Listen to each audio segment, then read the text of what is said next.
అన్నా నమస్తే, ఏం చేస్తుంటారన్నా? మేము కాంట్రాక్ట్లు చేస్తుంటాం. కాంట్రాక్ట్ అంటే ఎలా? సివిల్ కాంట్రాక్ట్సా లేదంటే సివిల్ కాంట్రాక్ట్ గవర్నమెంట్ అంటే ఎలా ఉన్నాయి వర్క్లు? అసలు ఏంది అసలు అభివృద్ధి అనేది శూన్యంగా కానొస్తుందంట రాష్ట్రంలో, నిజమేనా అది? అభివృద్ధి చూడకుండా బయటుండి దాని విధానాలు తెలియకుండా మాట్లాడుకుంటే సరిపోదు. ఇప్పుడు అభివృద్ధి చూడలేని వాళ్ళకి మనం ఎంత చెప్పినా అర్థం కాదు. ఇప్పుడు జగన్ అనే వ్యక్తి కళ్ళకు గంతలు కట్టుకొని అభివృద్ధి గురించి కావాలంటే అభివృద్ధి ఎక్కడ వచ్చింది? ఒకసారి అటు రాజధాని వచ్చి చూడమనండి, ఎంత వర్కులు జరుగుతున్నాయి ఏంటి. నిన్నట ఇప్పుడు ఒక సంవత్సరంలో ఇప్పుడు మన పార్టీ టీడీపీ పార్టీ వచ్చి 2 సంవత్సరాలన్నర అవుతుంది. ఇంకా 1.5 సంవత్సరంలో నేను ఫేజ్ 1 రాజధాని పూర్తి చేసి జనానికి అంకితం చేస్తానని నేను చెప్పేశాడు. పోలవరం పూర్తి చేసి నేను అంకితం చేస్తానని చెప్పేశాడు. దానికే మనకి నిదర్శనం బాబు గారు అంటే మాటల మనిషి కాదు, చేతల మనిషి. చెప్పి నిరూపిస్తాడు. నేను 2021, 2023 రాజధాని ఇప్పుడు అసెంబ్లీలో వాళ్ళు ఏం చెప్పారు, బాబు గారు ఏం చెప్పాడు, అవన్నీ మనం దృష్టిలో తీసుకోండి. అట్లాంటి మనిషి కాదు. ప్రజాక్షేత్రంలో మాటల మనిషి అని నిరూపించాడు. నీకు మాటల మనిషి నిరూపించడానికి నీకు ఇప్పుడు నిన్న భోగాపురం చేసి మనకు నిరూపించాడు. రేపు పోలవరం తెచ్చి నిరూపిస్తానంటున్నాడు. ఫేజ్ 1 నేను ఎలక్షన్ ముందు పోయేటప్పుడు రాజధాని అమరావతి ఫేజ్ 1, ఫేజ్ 2, ఫేజ్ 3 3 రకాలుగా దాన్ని నిర్మించాడు. కాబట్టి ఫేజ్ 1 కంప్లీట్ చేసి నేను చూపిస్తానన్నాడు. అది బాబు గారు నైపుణ్యత. మనం ఫేజ్ 1 అమరావతిలోనే 50,000 కోట్ల దోపిడీకి చంద్రబాబు నాయుడు గారు స్కెచ్ చేశారు. అందుకే రాజధాని అమరావతి తప్పితే మార్చని అంటున్నారు ఆయన అని చెప్పి మరి జగన్మోహన్ రెడ్డి గారు చెప్తున్నారు కదన్నా. నీకు గత 2014లో కాంట్రాక్టర్లు మొత్తం కూడా సరుకు అక్కడంతా తోలి, మరి మేము కాంట్రాక్టర్లు అంతా కూడా ఇబ్బందులు పడి ఇసుక తోలి, మొక్క తోలి, తూములు దించుకొని గత ప్రభుత్వంలో అన్నీ అక్కడ పెట్టుకొని మళ్ళీ అవి మొత్తం దోసుకొని అమ్ముకుంటే మేము నానా ఇబ్బందులు పడి మమ్మల్ని అందరూ పిలిచి మీటింగులు పెట్టి సరే జరిగింది ఏదో జరిగింది, దాని ప్రభుత్వం మేము కూడా కొంత అండగా ఉంటామని చెప్పి మళ్ళీ కాంట్రాక్టులు మొదలు పెట్టించింది. ఇట్లా దోసుకోలేదుగా. ఇప్పుడు రాజధాని అంటే మనకు మచిలీ ఒక్క అమరావతి అంటే ఏదో 13 ఊళ్ళకు పరిమితం కాదు. ఇది అటు గుంటూరు, అటు మచిలీపట్నం, విజయవాడ, అటు మొత్తం కలిపితే రాజధాని. ఇది జగన్ చేసేది ఇది. నేను మావిగన్ అంటే అది కూడా ఈ రాజధానిలో భాగమే. జనం అర్థం చేసుకోవట్లా. మావిగన్ ఎక్కడ మచిలీపట్నం కూడా ఇది కలిపితేనే రాజధాని. మొత్తం ఒక్కలుగా అటు మచిలీపట్నం, విజయవాడ, గుంటూరు మొత్తం కలిస్తేనే మనకు రాష్ట్రానికి నడిబొడ్డున ఉంది. అమరావతి అనేది చంద్రబాబు నాయుడు గారు దోపిడీ కోసం, తన అన్యాయులకు దోచిపెట్టడం కోసం మాత్రమే అమరావతి రాజధాని ఎత్తుకున్నారు తప్పితే అమరావతిలో ఏముంది? 2 లక్షల కోట్లు బూడిదలో పోసిన పన్నీర్ లాగా మారిపోతుంది అక్కడ. అదొక డెత్ ప్రాజెక్టు అంటున్నారు కదా. అదే మావిగన్ అయితే హైవే అమ్మట 4 బిల్డింగ్లు కట్టుకుంటే అయిపోయింది అంటున్నాడు కదా అన్న. మరి ఇప్పటికీ 2 లక్షల కోట్లు పెట్టలేదు. 2 లక్షల కోట్లు పెడితే రాజధాని ఒక అద్భుతంగా ఉంటుంది, ఒక గ్రీన్ సిటీగా ఉంటుంది, చాలా బాగుంటుందని అన్నాడు. కానీ 2 లక్షల కోట్లు పొయ్యిలో పోసాడు. ఇప్పుడు పెట్టింది కూడా ఆయన 50,000 కోట్లు కూడా ఇంకా ఇంత మటుకు మనం ఖర్చు పెట్టలా. అంతా ఎర్తొరుకులే జరుగుతున్నాయి. 50,000, 60,000 కోట్లు ఖర్చు అవుతుంది. 2 లక్షల కోట్లు స్టప్పులుగా గత 4-3 సంవత్సరాలుగా నిదానంగా చేసుకుంటా వెళ్ళిపోదాం మిగిలిన పొలానికి ఇది అన్నాడు. కానీ వాళ్ళంతటా వాళ్ళే దీన్ని డబ్బా కొట్టుకొని ఏదో అసలు ఇప్పుడు నిన్న చిన్నపిల్లలు ఫస్ట్ జగన్మోహన్ రెడ్డి చూడండి ఆ ఊరు వెళ్ళాడు, వైజాగ్ వెళ్ళాడు. చిన్నపిల్లలు ఎవరైనా యాక్సిడెంట్ జరుగుతుంది అన్నాడు. సరే మా పిల్లకాడ జరగచ్చు, మీ పిల్లకాడ ఎవరికైనా జరగవచ్చు. జరిగితే వీళ్ళు ఏమన్నా అన్నారా? ఏమనలేదుగా.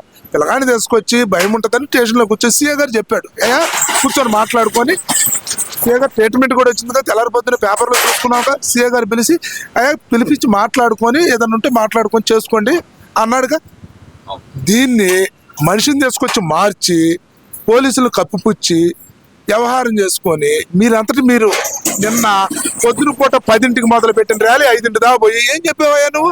45 ఏళ్ళు చచ్చిపోతావు. 45 ఏళ్ళు అయితే మొత్తం చంపేస్తావు. నువ్వు గుద్ది చంపేస్తావా? బైకులు పెట్టి గుచ్చి చంపేస్తావు. 45 ఏళ్ళు 100 సంవత్సరాలు వచ్చిన వాళ్ళు ముసలి కూడా తల్లిదండ్రులు ఇంట్లో పెట్టుకొని అన్నం పెట్టుకునే దేనికి? 45 ఏళ్ళు చంపేసేయండి అంటున్నాడు. మిమ్మల్ని చంపేసేయి, 45 ఏళ్ళు వాళ్ళందరినీ చంపేసేయి. ఎందుకు? ఇది కరెక్ట్ కాదు, నీ విధానమే కరెక్ట్ కాదు. పంపింగ్ అంటాడు, అది అంటాడు, ఇది ఇట్లాంటి వాళ్ళ కింద మేము ఒక ఎస్ఐ ఆ రకంగా నెట్టి అట్లా బలత్కారం చేయకపోయిన వాళ్ళ కింద అసలు కొంత ఒక నిమిషం మేము చూస్తుంటే ఎట్లా అనిపిస్తుందంటే ఇట్లాంటి పరిపాలన కింద మనం ఇట్లాంటి ఏమి తెలియని వ్యక్తి కింద మనం చేసిందని అసలు ఎంత ఇదిగా ఉందంటే మేము అది చెప్పుకునే కావు అతను. ఇప్పుడు ఇవన్నీ ఓకే అన్న. ఇప్పుడు ఆయన అంటుంది ఏంటంటే గనక రెడ్ బుక్ లో భాగంగానే ఎవరైతే ప్రశ్నిస్తున్నారో కూటమి ప్రభుత్వాన్ని వాళ్ళని హింస పెట్టడానికే ఈ తప్పుడు కేసులు పెడుతున్నారు. చిన్న పిల్లాడు చేసిన యాక్సిడెంట్ లో తండ్రిని అరెస్ట్ చేయటం ఏంటి అంటున్నారు కదా. అసలు మీ అబ్బాయి తప్పు చేశాడు, మీ అబ్బాయి తప్పు చేసినప్పుడు మా అబ్బాయి తప్పు చేశాడు అని స్టేషన్కి అప్పు చెప్తే దానికి కోర్టు ఉంది, వ్యవహారం ఉంది, రాజీ పడే తత్వం ఉంది, అంతా మాట్లాడుకునే తత్వం ఉంది. సీఏ గారు చెప్పాడుగా, నువ్వు మనిషిని మార్చి వ్యవహారం మార్చి నిన్ను ఎందుకు అరెస్ట్ చేస్తారు, నిన్ను ఎందుకు అరెస్ట్ చేస్తారా? దాన్ని అనుభవం 40 ఏళ్ళు ముసలోళ్ళు గొర్రెల కాపులంట, ముసలోళ్ళు అంట, పిల్లగాడు పంపింగ్ చేశాడంట. ఏం మాట్లాడుతున్నాడు అసలు? జనం సబ్జెక్ట్ ఏం మాట్లాడుతున్నావు అసలు? నువ్వేం సందేశం ఇద్దామని పోయావు? అసలు నువ్వు వైజాగ్ పోయి ఏం సందేశం ఇద్దామని పోయావు అనేది నేను ఒకటి అండగా ఉండవని చెప్తున్నారు వాళ్ళకి. నాయకుడికి నువ్వు అండగా ఉంటావు. నీ ఇప్పుడు చచ్చిపోయిన వాళ్ళతో నువ్వు పరామర్శించలేదు, 40 ఏళ్ళు వస్తే చంపేయండి అన్నాడు నీ నాయకుడు. నువ్వు తప్పు చేసిన వాళ్ళు నువ్వు కొమ్ము కాస్తున్నావని చేసి పబ్లిక్ నువ్వేం తెలియజేసావంటే నాకు చెప్పు. నువ్వు జగన్మోహన్ రెడ్డి గారు నువ్వు పబ్లిక్ ఏం చెప్పావు? మా వాళ్ళు చంపుతుంటారు, మీరు 45 ఏళ్ళు చచ్చిపోమని చెప్పావా? అంటే లేదు, ఆయన అంటుంది ఏంటంటే గనక ఆ విషయంలో ఆయన అంటుంది ఏంటంటే గనక హత్యాయత్నం కేసు పెట్టారు, మా నాయకుడిని అరెస్ట్ చేశారు. ఇప్పుడు చనిపోయిన కుటుంబానికి ఏదైతే నష్టపరిహారం సిద్ధిరాపలరాజు ఇస్తానన్నాడు అది కూడా అందకుండా అడ్డుకున్నాడు రాక్షసుడు చంద్రబాబు నాయుడు. నేను యుద్ధం చేస్తాను. నాయుడు రాక్షసుడు గనక అయితే, చంద్రబాబు నాయుడు రాక్షసుడు అయితే నీ కుటుంబం మొత్తం బయట ఉండదు. ఇప్పుడు నిన్ను లోపలేయాలి భారతని. ఇదంతా సిస్టమ్. ఆయన ఏం మాట్లాడాలి, నాకు అనవసరం, చట్టం దాని పని దాన్ని చేసుకుని పోతే ఇప్పుడు అక్కడికి చంద్రబాబు నాయుడు వాళ్ళ కొడుకు కూర్చొని అప్పలరాజు లోన్ వేయించారా? ఏందండి ఈ మాటలు మాట్లాడి, పిచ్చి మాటలు మాట్లాడి పిచ్చి విధానాలు. నిన్ను జనం పిచ్చోడు అనుకుంటున్నారు. ట్యాబ్లెట్లు వేసుకొని రమ్మంటున్నారు వీళ్ళ జనం. ఎక్కడ పెట్టిన ఒక విధానం లేదు. మాట్లాడేటప్పుడు అసలు అది మాట్లాడు. ఇంట్లో కూర్చున్నా నీకు ఈ బాధ ఉండదుగా. ఫస్ట్ మీరు అబ్జర్వ్ చేయండి. జగన్మోహన్ రెడ్డి ఇప్పుడు ఫస్ట్ నెలలో లాస్ట్ వారంలో శనివారం ఏదో వారం జగన్మోహన్ రెడ్డిని బయటికి తెస్తారు. మీ పోటీ మీడియా వాళ్ళు ఏదో ఒక మాటలు మాట్లాడతారు, అతను టెంప్ట్ అవుట్ అవుతారు. ఇప్పుడు మీరు అతను పెట్టిన మీటింగులు, టీడీపీ ప్రభుత్వం వచ్చిన కాడి నుంచి మీటింగులు మొత్తం రివ్యూ చేసుకొని ఒకసారి మాట్లాడండి. ఎట్లా మాట్లాడాడు అసలు ఏంటి? ప్రజలకు నేను అండగా ఉంటాను, ప్రభుత్వం ఈ తప్పు చేస్తుంది, ప్రభుత్వం ఇప్పుడు అది అప్పలరాజు కొడుకు పంపింగ్ చేశాడు, వచ్చాడు. ఇవన్నీ ఎవడు కావాలయ్యా? ప్రజా తీర్పులో నీకు ఏదన్నా తప్పులు జరిగితే ఒక్కటన్నా నిలదీశాడండి?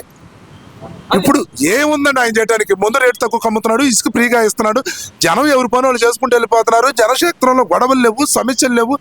నువ్వు ఇప్పుడు నీ కుర్రోడు గంజాయి ప్యాకెట్ గిఫ్ట్గా ఇచ్చాడే, ఇక దానికి అదే పరిపాలన. మీ గురించి మేము ఆటోడే.